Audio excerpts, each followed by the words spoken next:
नमस्कार। आज हम उत्तराखंड के एक ऐसे जिले की कहानी में उतर रहे हैं जो अपने आप में एक पहेली जैसा है जी। एक तरफ इसे उत्तराखंड का अन्न भंडार कहते हैं।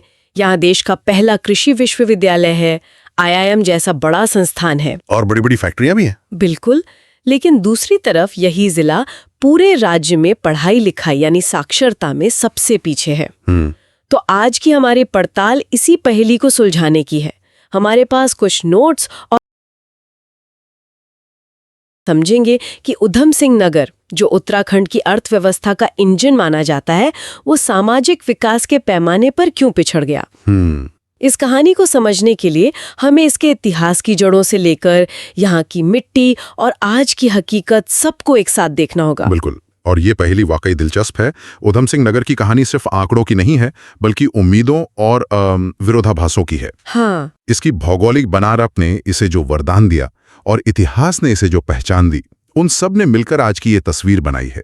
तो चलिए शुरू से शुरू करते हैं, इसके नाम और इसके जन्म से। हाँ, इसका नाम ही अपने आप में एक कहानी कहता है, शहीद उधम सिंह के नाम पर। जी। एक ऐसा क्रांतिकारी जिसने जलियांवाला बाग का बदला लेने के लिए अपनी जान दे दी। ये नाम ही जिले को एक भारी भरकम विरासत देता है। सही कहा।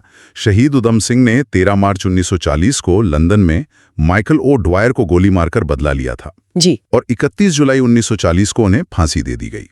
उन्हीं की कुर्बानी को सम्मान देने के लिए जिले का नाम रखा गया, लेकिन ये जिला बना बहुत बाद में, अक्टूबर 1995 में। यहाँ मेरा एक सवाल है। नैनीताल तो एक बड़ा और स्थापित जिला था, फिर 1995 में अचानक इस तराई वाले हिस्से को अलग करके एक नया जिला बनाने की जरूरत क्यों पड़ गई? बहुत अच्छा सवाल है। क्या कोई प्रशासनिक वजह थी या कोई राजनीतिक मांग? इसकी मुख्य वजह थी इस इलाके की बिल्कुल अलग पहचान। नैनीताल का ज्यादातर हिस्सा पहाड़ी है, संस्कृति, रहन सहन, समस्याएं, सब कुछ पहाड़ों वाला। हाँ, वो तो है। वहीं ये तराई का इलाका मैदानी है। यहाँ की जमीन, खेती का तरीका, उद्योग और लोगों की जरूरतें पहाड़ों से एकदम अलग थी। हाँ, अच्छा। तो एक ही प्रशासन के लिए इन दो बिल्कुल अलग तरह के क्षेत्रों को संभालना मुश्किल हो रहा था। समझ गई। तो इस मैदानी इलाके के विकास पर ज्यादा ध्यान देने के लिए इसे एक अलग जिला बनाया गया और इसका मुख्यालय रुद्रपुर को बनाया गया। मतलब इसकी पहचान को एक आधिकारिक ठप्पा दिया गया। और ये पहचान तो सदियों पुरानी होगी। मैंने पढ़ा है कि यहाँ के शहरों के नाम भी वक्त के साथ बदलते रहे हैं। काशीपुर को कभी गोविशाण कहते थे। हाँ, और ये कोई छोटा मोटा गांव नहीं था। गोविशाण इतना मशहूर था कि 7वीं सदी में चीनी यात्री वेनसांग यहाँ आए थे और उन्होंने अपनी यात्रा के बारे में लिखा भी है। सोचिए, उस जमाने में भी ये जगह दुनिया के नक्शे पर थी। कमाल है। इसी तरह रुद्रपुर का पुराना नाम बख्शी और जसपुर का शाह जाफर था। और इन नामों के पीछे भी तो राजा महाराजाओं की कहानियां हैं, जैसे रुद्रपुर और काशीपुर। बिल्कुल। रुद्रपुर को चंद वंश के राजा रुद्रचंद ने बसाया, तो उनके नाम पर यह रुद्रपुर हो गया। अच्छा। और काशीपुर को राजा देवीचंद के एक बहुत काबिल अफसर काशीनाथ अधिकारी ने बसाया था, तो ये काशीपुर कहलाया। ये नाम हमें बताते हैं कि ये जमीन हमेशा से कितनी अहम रही है, जिस पर हर शासक अपने छाप छोड़ना चाहता था। इन शासकों ने सिर्फ शहर ही नहीं बसाए होंगे, उन्होंने यहाँ की संस्कृति और आस्था की नींव भी रखी होगी, जो शायद आज भी यहाँ जिंदा है। बिल्कुल। पर उस पर आने से पहले जरा इस जमीन को समझते हैं जिसने सबको अपनी तरफ खींचा। इसे तराई क्षेत्र कहते हैं। ये होता क्या है? तराई क्षेत्र को आप एक तरह से हिमालय का वरदान कह सकते हैं। कल्पना कीजिए, पहाड़ से उतरती नदियां जब मैदानों में आती हैं तो उनकी रफ्तार धीमी हो जाती है। हाँ। वो अपने साथ लाई हुई सबसे उपजाऊ बारीक मिट्टी, जिसे जलोढ़ मिट्टी कहते हैं, यही एक चादर की तरह बिछा देती हैं। अच्छा। पानी की कोई कमी नहीं, जमीन बेहद नरम और उपजाऊ। बस बीज डालिए और सोना उगाइए।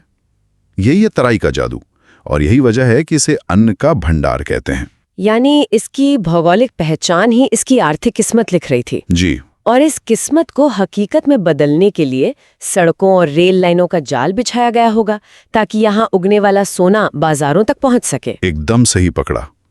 यहाँ की कनेक्टिविटी कमाल की है।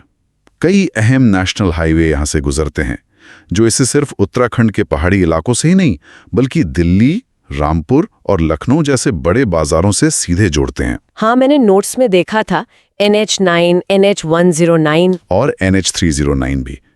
यही सड़कें यहाँ के किसानों का अनाज और फैक्ट्रियों का सामान देश के कोने कोने तक पहुंचाती हैं। और नेपाल बॉर्डर भी तो पास है। जी, वो एक बहुत बड़ा प्लस पॉइंट है। व्यापार का एक बड़ा गेटवे बन जाता है। और तो और पंतनगर में एक एयरपोर्ट भी है जो इसे हवा के रास्ते भी जोड़ता है। तो एक तरफ उपजाऊ जमीन का वरदान और दूसरी तरफ बेहतरीन कनेक्टिविटी। इसी नींव पर यहाँ के शहर खड़े हुए होंगे। बिल्कुल। काशीपुर की बात तो हमने की, जिसका इतिहास ह्वेनसांग के जमाने तक जाता है। यहाँ एक उज्जैन का किला भी है कहते हैं, जिसकी दीवारें 60 फुट ऊंची हैं। हाँ, और यहाँ से कुषाण काल के सिक्के और अभिलेख भी मिले हैं। ये सब सबूत हैं कि काशीपुर हमेशा से एक ताकतवर और अमीर शहर रहा है। लेकिन इस जिले की एक और पहचान है जो आधुनिक भारत के इतिहास से जुड़ी है, और वो है पंतनगर। पंतनगर का नाम सुनते ही दिमाग में खेती और यूनिवर्सिटी की तस्वीर बनती है। हाँ, यहाँ भारत का पहला कृषि विश्वविद्यालय गोविंद बल्लभ पंत कृषि विश्वविद्यालय खोला गया था। जी, 17 नवंबर 1960 को। ये एक बहुत बड़ा कदम था।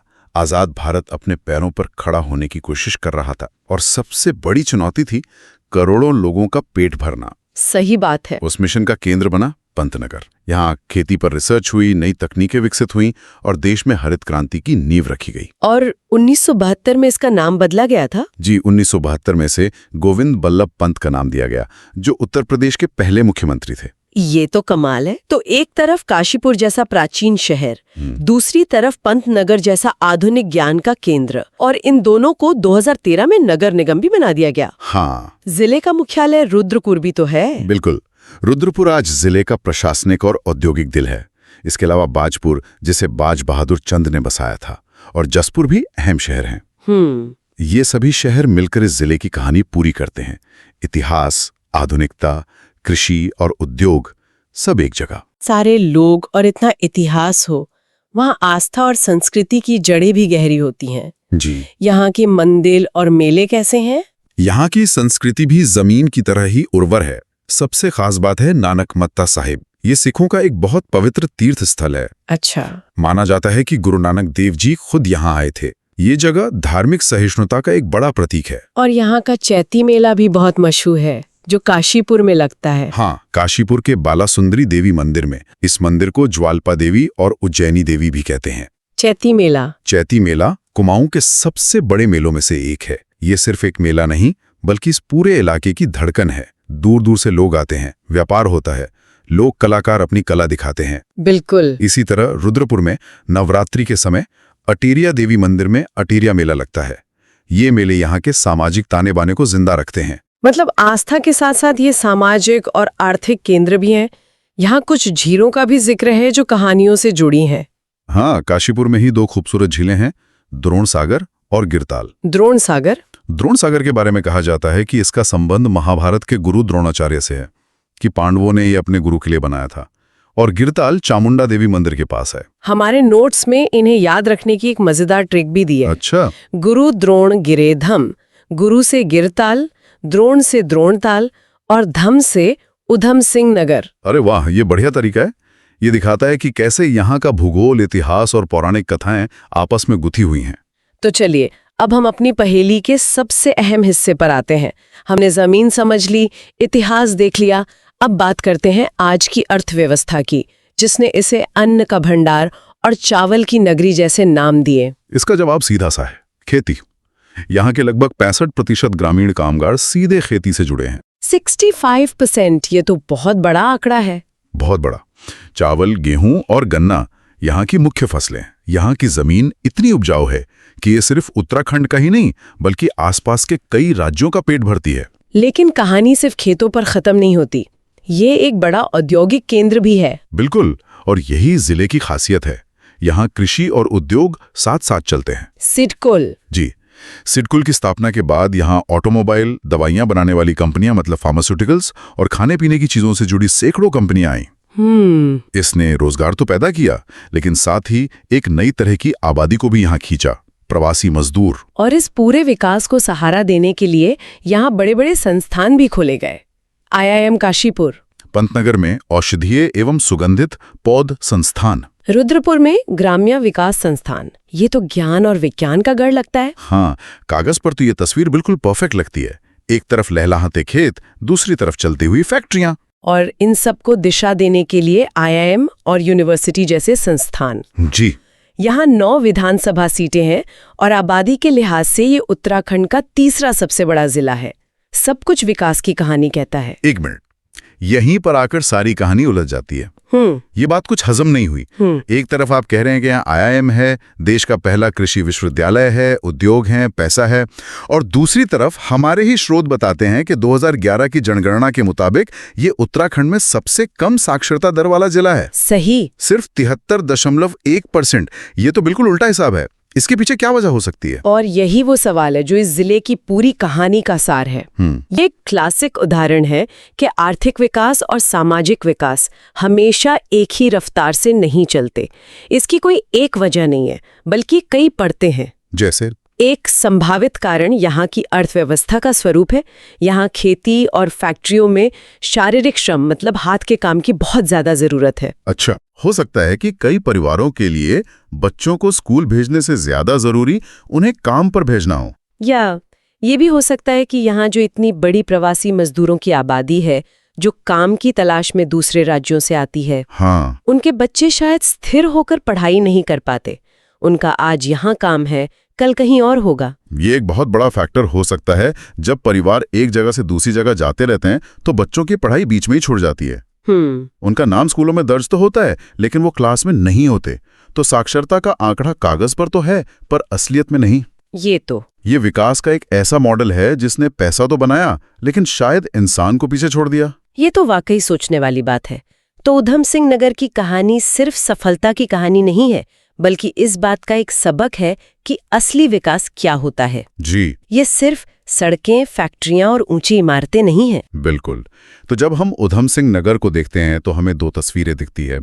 एक तस्वीर है लहलहाते गन्ने और धान के खेतों की, पंतनगर यूनिवर्सिटी की और IIM के शानदार कैंपस की। ये भारत के विकास की तस्वीर है। जी।